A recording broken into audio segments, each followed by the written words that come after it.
Good morning, it's Betsy with Shady Grove Farmstead, and we are out. It's a little cloudy today, a little chilly, but we're gonna come out here and we are gonna make our amendments for the 3 rows we worked on yesterday. So we are gonna amend pretty heavy for the coming basically year, and we get a soil test done, and Paul gets back a kind of a breakdown of our soil, what it's lacking, what it needs, and then from that he makes a mix to kind of help in those departments. So this is our Field 1 amendment recipe. So I'm going to be making that today. We've got some of those minerals and different things, amendments we need to add. I've got my 3 buckets, my red buckets, some kelp feather meal. We've got the scale, and I'm going to make the amendments for the 3 rows.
So we've got our 3 buckets of amendments. I'll mix these up. Also wanted to show you, these are another set of babies that we have. They are hardening off out here. They just came from inside. And we've got beets. Those were seeded January 16th. And these are Swiss chard. And then green onions. We love green onions. Yummy. So those are kind of getting set, and we'll be planting those probably next week. All right, so we got our amendments, and we're gonna go spread them in our rows. Let's go.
Okay,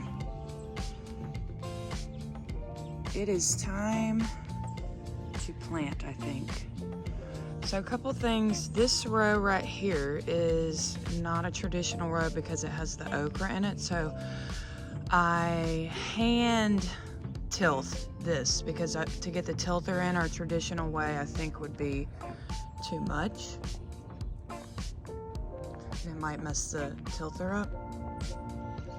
So I just hand did it, and it's gonna be collards and kale, so it doesn't need to be extremely smooth. So I wanna go ahead and plant because I'm excited. So I'm gonna plant this row, but first I kinda need to decide what am I gonna plant where. Looking at numbers. So I have my dinosaur kale on the right, red Russian kale, and then collards. And this is the Holy Grail. These two pieces of paper are extremely important for us. And this is our spacing. Now normally I would also grid, and you'll see what that is when I do the other two beds. I'll traditionally prep those beds, but for this one we're gonna do a little different. And I've got collards and I have kale. So collards are up here, and they're gonna be 2 per row. And all these rows are 40-foot rows, okay?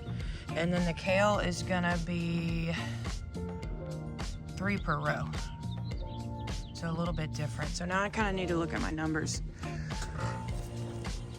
So my collards, I probably have eyeballing, I probably have 60 to 80 collards. They didn't germinate perfectly, but we got some. And then the kale, red Russian did really well. The dinosaur, a little spotty. So I'm thinking we got 80 collards. So 80 divided by 2, because we're doing 2 per row, is 40. So that should fill 1 row. And then I've got red Russian, and this is a flat of 72. So 72 divided by 3, because it's 3 rows a foot apart.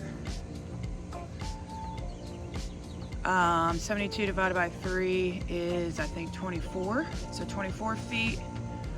And then I think that'll fill the rest out. Maybe get us into one of these little rows, but it looks like we may not need these rows right now. This may be Swiss chard next, but we'll see. So my plan is to plant collards in this row.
Yay!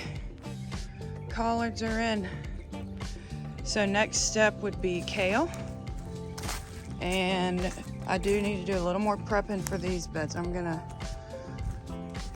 prep these like I would most of our beds. So the next step is to tilth. I'll get the tilther out and show you that. Make sure it's nice and smooth, and then we'll grid, and then we'll plant the kale.